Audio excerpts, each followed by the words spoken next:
Welcome to HR9 news. YSR జిల్లాలోని జ్యోతి కాశీనాయన క్షేత్రంలో కూల్చివేతలను పరిశీలించిన వైఎస్ఆర్సీపీ రాష్ట్ర అధికార ప్రతినిధి శ్యామల.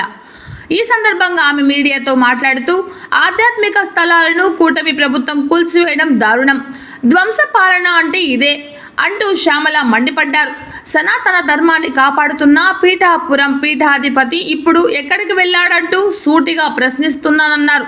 డిప్యూటీ సీఎం పవన్ కళ్యాణ్ సొంత శాఖ అధికారులు కూల్చివేతకు దిగితే ఎందుకు నోరు మెదపడం లేదంటూ ఆమె మండిపడ్డారు. ఈ కార్యక్రమంలో కాశీనాయన మండలం కన్వీనర్ హనుమంతరెడ్డి, జిల్లా secretary active convener Prabhakar Reddy, జిల్లా ప్రధాన కార్యదర్శి పోలిరెడ్డి, పార్టీ నాయకులు తదితరులు పాల్గొన్నారు. ఓం శ్రీ గురుభ్యో నమః. అందరికీ నమస్కారం. ముందుగా మా పార్టీ అధినేత జగన్మోహన్ రెడ్డి గారికి, అలాగే కడప అవినాష్ రెడ్డి గారికి, బద్వేల్ నియోజకవర్గ ఎమ్మెల్యే సుధారాణి గారికి, ఎమ్మెల్సీ గోవిందరెడ్డి గారికి కూడా ముందుగా నా నమస్కారాలు తెలియజేసుకుంటున్నాను. ఈ రోజున కాశీనాయన క్షేత్రానికి నేను రావడం జరిగింది. ఎందుకు అనేది మీ అందరికీ తెలుసు. ఈ క్షేత్రంపై ఎలా దాడులు చేస్తున్నారు మీ అందరికీ తెలుసు, మీరు చూస్తున్నారు. నేను చూస్తూ ఊరుకోలేకపోయాను అంతే. అంటే అన్ని దానాల్లోకి అన్నదానం మహా అద్భుతం, మహా గొప్ప దానం అని మనం అందరం చెప్పుకుంటూ ఉంటాం. ఒక మనిషి ఆకలితో ఉంటే ఆ మనిషి ఆకలి తీర్చడం మన కనీస ధర్మం. ఆ ధర్మాన్ని గుర్తెరిగి ఆ ధర్మాన్ని ప్రజల్లోకి ప్రజెంట్ అయ్యేలా చేసి అన్నదానం యొక్క గొప్పతనాన్ని ప్రతి ఒక్కరికి తెలిసేలా చేసినటువంటి కాశీనాయన క్షేత్రం పైన ఈ రోజు ఇలా దాడులు చేయడం మాత్రం తగినది కాదు అనేది నా అభిప్రాయం. ఎందుకంటే గతంలో కూడా నేతలందరూ కూడా ఈ అటవీ భూముల్ని మినహాయించాలని చెప్పి ప్రయత్నించారు, కానీ కూల్చివేతల వరకు కూడా తీసుకురాలేదు ఎప్పుడు, ఎక్కడా కూడా. ఎంపీ అవినాష్ రెడ్డి గారు కూడా, ఆయన కూడా 13 హెక్టార్ల అటవీ శాఖ భూమి నుంచి దీన్ని మినహాయించాలి అని చెప్పి ప్రత్యేక లేఖ అప్పటి అటవీ పర్యావరణ శాఖ మంత్రి భూపేంద్ర యాదవ్ గారికి రాయడం జరిగింది. సమస్యను ఢిల్లీ వరకు తీసుకెళ్ళడం జరిగింది. దానికి మినహాయింపుగా ఈ భూమి ఇచ్చినందుకు గాను దానికి 2 భూమి మేము కూడా మీకు కేటాయించగలము అని చెప్పి ఆయన దీనికోసం ఫైట్ చేయడం జరిగింది. ఎందుకు అంటే ఈ రోజున ఇది ఒక క్షేత్రం, ఏదో 4 గోడలు, 2 కిటికీలు పగలగొట్టేశాము కాదు. ఇది చాలా మంది భక్తుల మనోభావాలతో కూడుకున్నటువంటి ఒక సమస్య. ఈ సమస్యని ఎంత జాగ్రత్తగా పరిష్కరించగలిగితే అంత మంచిది. ఇక్కడ నేను ఏ కులాల గురించో, మతాల గురించో, ప్రాంతాల గురించో మాట్లాడట్లేదు. ఆకలి అనేటువంటి అందరికీ సంబంధించిన ఒక అంశం గురించి మాట్లాడుతున్నాను. ఎందరో మంది నిరక్షరాస్యులకి ఇక్కడ ఆశ్రయం లభిస్తోంది, ఎంతోమంది అన్నార్థులకి ఇక్కడ అన్నం లభిస్తోంది. ఇక్కడనే కాదు, దీనికి ఈ క్షేత్రానికి అనుసంధానంగా 600 ఆశ్రమాలు నడుస్తున్నాయి.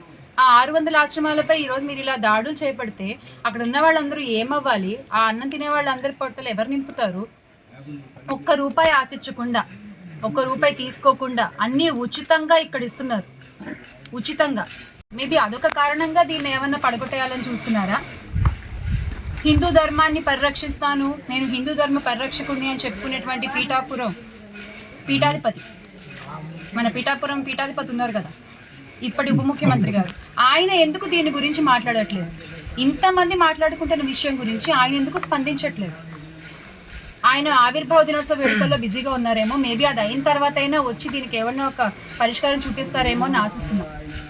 ఆయన శాఖే కదా, ఆయన కింద ఉన్నటువంటి శాఖే కదా. అధికారులు వచ్చి ఇలా పగలగొట్టేస్తే ఎక్కడికి వెళ్ళాలి ఇక్కడ ఉన్న వాళ్ళందరూ? దేశ విదేశాల్లో కాశీనాయన స్వామి భక్తులు ఉన్నారు, దేశ విదేశాల్లో ఆయన అభిమానించే వాళ్ళు ఉన్నారు, ఆయన్ని ఆదరించే వాళ్ళు ఉన్నారు, ఫాలో అయ్యే వాళ్ళు ఉన్నారు. దానికి ఈ రోజున గండి కొడుతున్నారు మీరు. ఓకే, ఒకవేళ మీకు అది రూల్స్ ప్రకారం కుదరకపోతే కనుక దానికి ఎలా పరిష్కరించుకోవాలో అది పరిష్కరించండి. అంతేగాని మీరు వచ్చేసి కూల్చేస్తే నిరాశ్రయులు అయిపోతున్నారు కదా ఇక్కడ ఉన్న వాళ్ళందరూ కూడా. అదొక్కటే మేము చెప్పదలుచుకున్నది. దయచేసి దీనికి ఎటువంటి రాజకీయాలు కానీ కుల మతాలు కానీ ఆపాదించవద్దు. నేను సాటి మనిషి కోసం మాట్లాడుతున్నాను. ఆకలి అనేది అందరికీ ఉంటుంది కాబట్టి దాని గురించి మాట్లాడుతున్నాను నేను, అంతే. ఇక్కడ ఇంతర బాబాల్లాగా కాశీనారాయణ స్వామి ఎప్పుడు కూడా మ్యాజిక్లు చేయలేదు, జిమ్మిక్కులు చేయలేదు, నాకు ఇంతంత విరాళాలు ఇవ్వండి అని చెప్పలేదు, లావిష్ లైఫ్ ఏది లీడ్ చేయలేదు. సామాన్యుడిగా ఆయన బతికినంత కాలం ఆయన చేతనైనంతలో అన్నదానం అందరికీ చేశారు, చేయించారు. ఎవరు వెళ్ళినా కూడా మన గతంలో చరిత్రలు చూసుకుంటే కోట్ల విజయభాస్కర్ రెడ్డి గారి దగ్గర నుంచి కూడా కాశీనారాయణ స్వామి గారికి భక్తులు ఉన్నారు. వాళ్ళు వెళ్ళి కలిసినప్పుడు కూడా మీరు నాకు దండాలు పెట్టద్దు, మీరు చేతనైతే 10 మందికి అన్నం పెట్టండి అని చెప్పినటువంటి గొప్ప వ్యక్తి కాశీనారాయణ స్వామి. ఆయన ఆశయానికి గండి పడుతోంది ఈ రోజున. పెద్దలు మాట్లాడాలి, దీని గురించి సంబంధిత అధికారులు ప్రస్తావించాలి, ఒక ధైర్యాన్ని ఇవ్వాలి ఇక్కడ ఉండే వాళ్ళకి. నేను ఈ రోజే మీరంతా ఆపేయండి అని అడగట్లేదు, ఒక ధైర్యం నేను చూసుకుంటామమ్మా అని ఒక ధైర్యం మీరు చెప్పగలిగితే ఇక్కడ ఉండేటువంటి సామాన్యులకు అది చాలా ఉపయోగపడుతుంది. ఎందుకంటే చరిత్రలో వినోబా భావే గారు ప్రవేశపెట్టిన భూదాన ఉద్యమం కంటే కాశీనారాయణ స్వామి ప్రవేశపెట్టిన అన్నదాన ఉద్యమం ఈక్వల్గా గొప్పది. ఖచ్చితంగా మనందరం దానికోసం నిలబడాలి. అందరం చేయి కలిపితేనే ఇది సాధ్యమవుతుంది. దయచేసి మీరు అందరూ కూడా ఈ ఉద్యమంలో, ఈ అన్నదాన ఆగిపోకుండా చూసేటువంటి ఉద్యమంలో కలిసి నడుస్తారని ఆశిస్తున్నాను. జై జగన్.